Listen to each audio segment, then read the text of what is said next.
Union Home Minister Amit Shah today took a holy dip at the Sangam during the Maha Kumbh in Prayagraj. Yoga Guru Baba Ramdev and Uttar Pradesh Chief Minister Yogi Adityanath also joined Shah during the sacred ritual. After performing the ritualistic dip, Home Minister Shah emphasized the unifying power of Maha Kumbh, and he said, and I'm quoting him, Maha Kumbh is also increasing the sense of unity and pride towards Sanatan traditions among the countrymen. Amit Shah was accompanied by his family. The Maha Kumbh, remember, considered one of the most significant spiritual gatherings, continues to draw millions of devotees from across the world. It is being called the largest congregation of human beings in the world. First up the story, then I bring in the guests.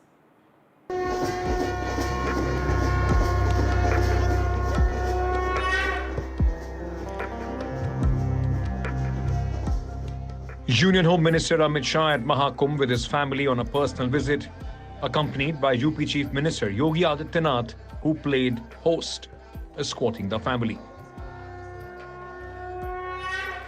The highlight was, of course, the holy dip at the Triveni Sangam, accompanied by saints and seers, calling Mahakumbh a unique symbol of Sanatan culture. Amit Shah posted on social media, "The Kumbh showcases the life philosophy of Sanatan Dharma, which is rooted in harmony."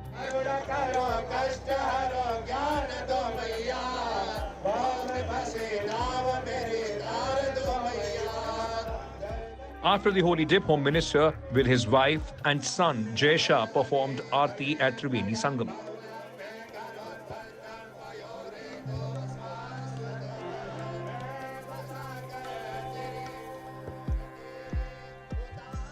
Visuals of saints blessing the Home Minister's grandson as he cradled him in his arms stole the show. Amit Shah's itinerary included meeting with Shankaracharyas to seek their blessings. He also went to Guru Shraddhanand Ji's ashram to meet both Guru Shraddhanand and Govind Giri Maharaj over lunch.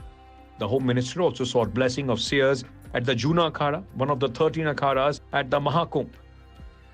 At the Kumbh, akharas not only serve as places of worship, but also as centers of spiritual learning and physical training. The Home Minister also offered prayers at Akshay Wat, a sacred banyan tree inside Akbar's fort on the banks of the river Yamuna in Prayagraj. Though a family visit by the Shah clan, the Saffron surge message with Amit Shah's Mahakumbh dip ahead of Prime Minister Narendra Modi's visit is a tale in itself.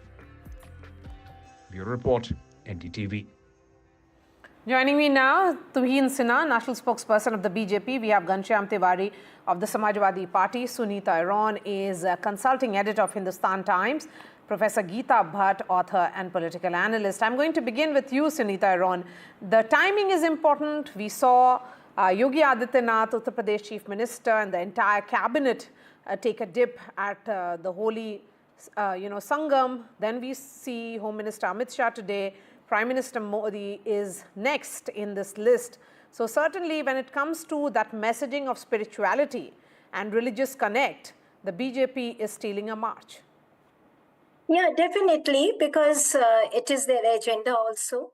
But Mahakumbh is a different thing altogether. And because of social media, now it's religion plus fun, tourism. Even the government is also promoting it as spiritual tourism. So we had all the ministers coming. We had our ministers going to different states to invite people to come and visit, take a holy dip in Sangam. Then we had the ministers of UP going everywhere. So the diplomats are coming. Rajnath Singh came, Amit Shah came, PM is coming. And I think one person who's having most fun is Yogi Adityanath. I've never seen him so happy in last so many years as I see him while he's taking a dip in Kumbh or he's with the seers. But let's also remember that we have all the akhadas, we have all the important seers right now in Kumbh, and they play a very important role in deciding certain things. So there is a meeting happening in which they're going to pass a resolution demanding a Sanatan vote. And maybe earlier they had played a very important role passing resolutions on Mandir also. on Ram Temple. So it's I think for Shah, it's a personal trip. For even Rajnath Singh and others, it may be a personal trip, but there are definitely political overtones to it. We can't simply ignore. And interestingly, there were some playful moments when, for the first time, we saw both Shah and Yogi smiling and playing with water. That was something very different. Akhilesh also went. He also had a dip, but unfortunately, they're talking about unity, they're talking about integrity. I hope the opposition and the ruling party could come together and take a dip in Sangam, forgetting all their differences on certain issues. Okay, so is that really a possibility here, Ghanshyam No. Tiwari? Can opposition and here is Mr. Shah talk about he is speaking about unity. He is talking about the larger message of harmony. Will the opposition reciprocate? Good evening, Maria, to you, my fellow co-panelists and the viewers. And let me start by conveying my regards to every spiritual as well as person who's going to Mahakumbh.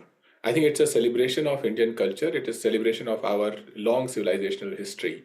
And if one tries to narrow it down to a political appropriation that BJP has tried in 2024, in January with the Ram Mandir, which with a much bigger media event and social event, it did not work out because this does not change who we are as individuals in this country. We are individuals who are aspirational, who want jobs for our children, who want better education for our children, who want better healthcare for ourselves, our parents, and who want better well-being, which is not being delivered in Uttar Pradesh, which is not delivered in much of India. So yes, BJP can as usual, they have been on this drive to appropriate, whether it's a religious event or whether it is a historical figure. They have been on the drive, but that does not work. As far as opposition is concerned, we have continued this belief and communication that our constitution makes faith an individual citizen's agenda, individual citizen's way of life.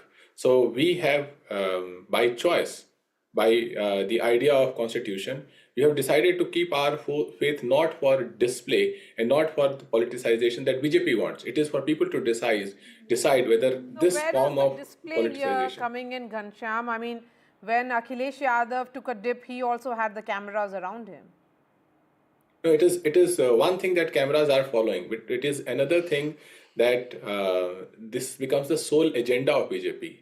When was the last time anybody in BJP spoke about inflation, the job situation, the continuous exam leak, the complete distrust in youth in India that they are going to have a future which is credible for their dreams? So that BJP has completely neglected and dejected that agenda. That is the difference. I don't think cameras are now there in everyone's phone. They can be everywhere. No. But the point is that is this a solitary agenda or is it a broad message? You know, when you do religious or spiritual events or participate in this, then you should also talk about inflation is what the opposition feels. Good evening, Maria. Good evening, everybody. I think, like Rahul Gandhi, Samajwadi Party has a very awful sense of timing. On the day that the festival, the Kumbh Mela was starting, Mahakumbh was starting, Akhilesh Yadav was talking about roti.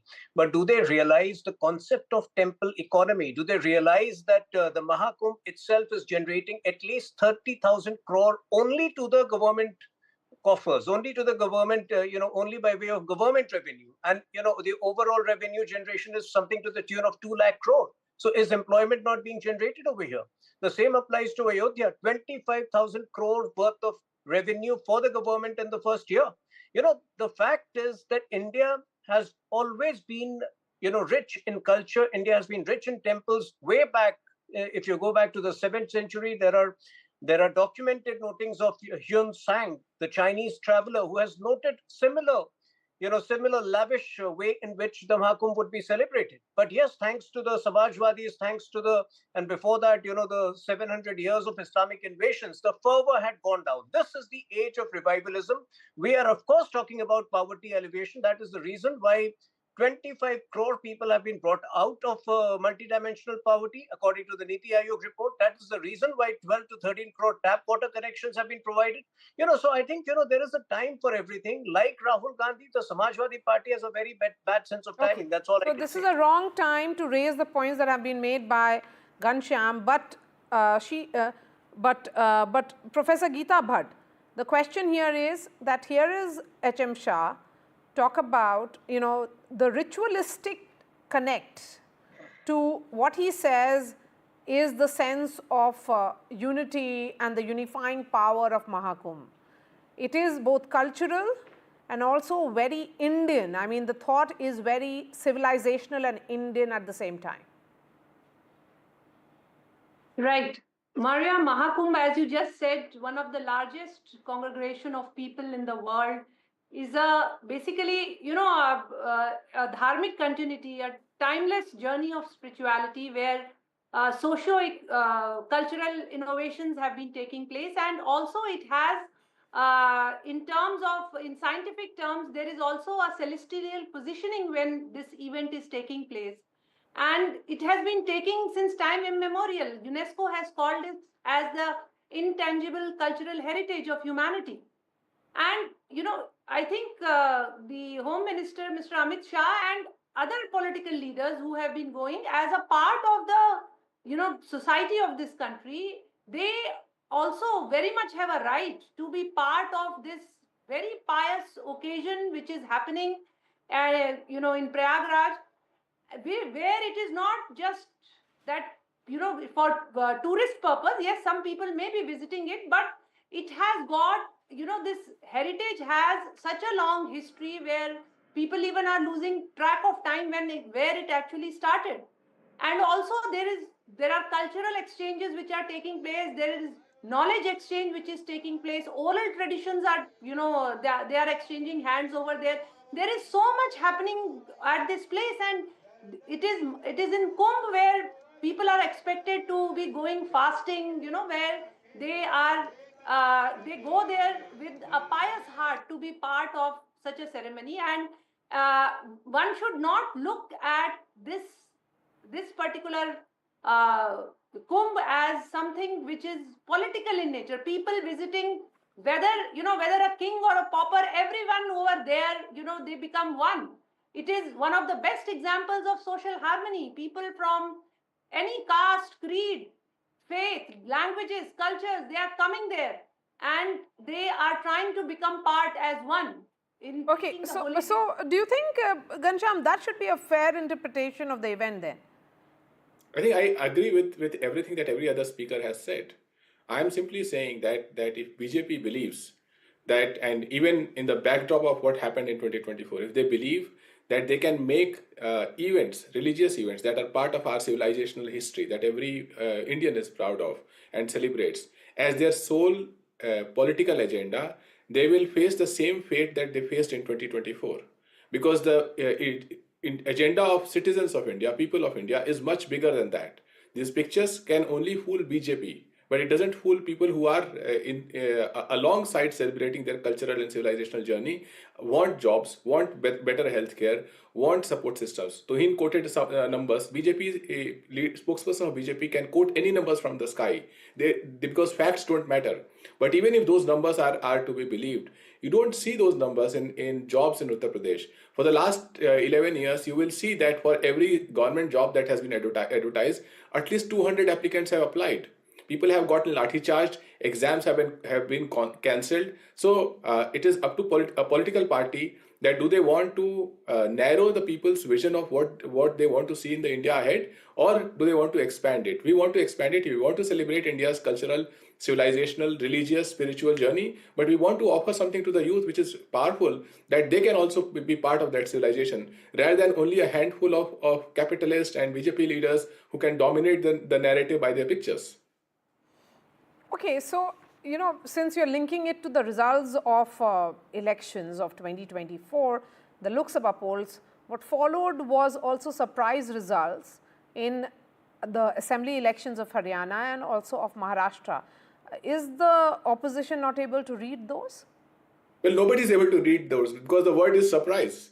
when the mandate is a surprise that it doesn't resonate with people on the ground, nobody will be able to read those, and that is one of the dangers in India, that verdicts that are unreadable from grassroots movements are coming up. We will face these verdicts, but we believe that BJP is right now, by and large, politically fooling the people of the country rather than solving the problems that need to be solved. Okay. Tuin, a quick response, and then I bring in You know, Sunita. he's partially right.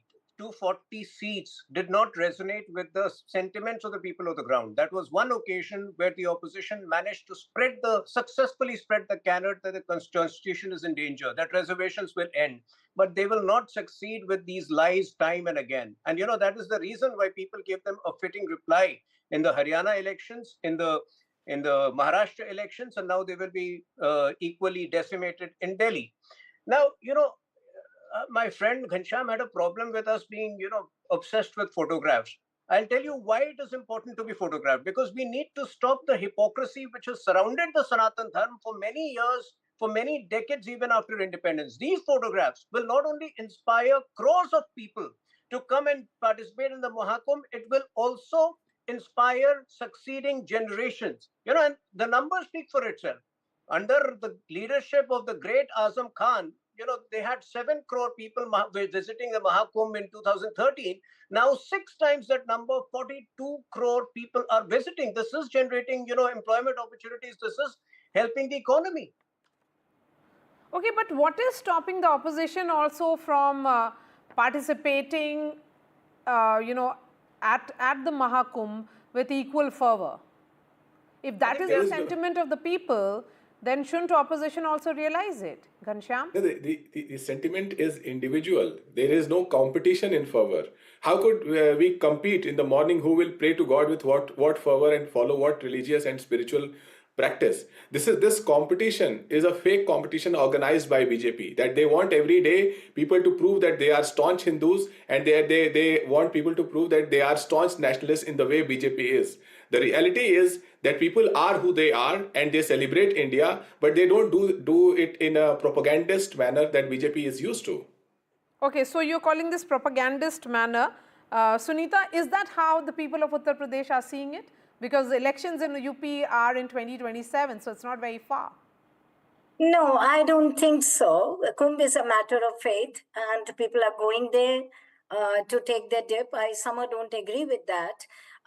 But certainly the way the government got involved into it, the way the chief minister and his cabinet held a meeting, there definitely some politics happened. But I doubt this will get them more votes than what they should be getting on their other agendas. It just endorses their commitment to Hindutva and religion and all that. When we are talking about economy, it is a major event, fetching them about 2 lakh crores. You know, this is what the government is projecting, the figure that has been projected. And there are studies which have established wherever you have temples, the economy of that particular area improves, you know. So here you have students making quick money, you have local people making quick money. So it has generated temporary employment. It has generated some work for the people. But having said so, how these 2 lakh crores will be used for improving facilities in UP, for improving the job scene in UP, this is what we need to see. Whether this money will be used in a constructive manner and what is going to happen with this money. Because even in 2019, they got about 1.5 lakh crores or something like that. So I don't see political advantage, dividends so much in the entire event, because people who have come here, they are not thinking about the caste. Although Muslims were not allowed initially, but I doubt in this crowd, when people are coming from abroad, they are not all Sanatanis who are coming from abroad also, especially countries like Israel and Ukraine and all that. But certainly it's a matter of faith here. When it is Kumbh, it is a matter of faith. Politicians, when they go there, they do try to extract some mileage out of that. Thank you so much for joining us. Tuhin Sinha, Ghanshyam Tiwari, Sunita, and Professor Geeta Bhatt.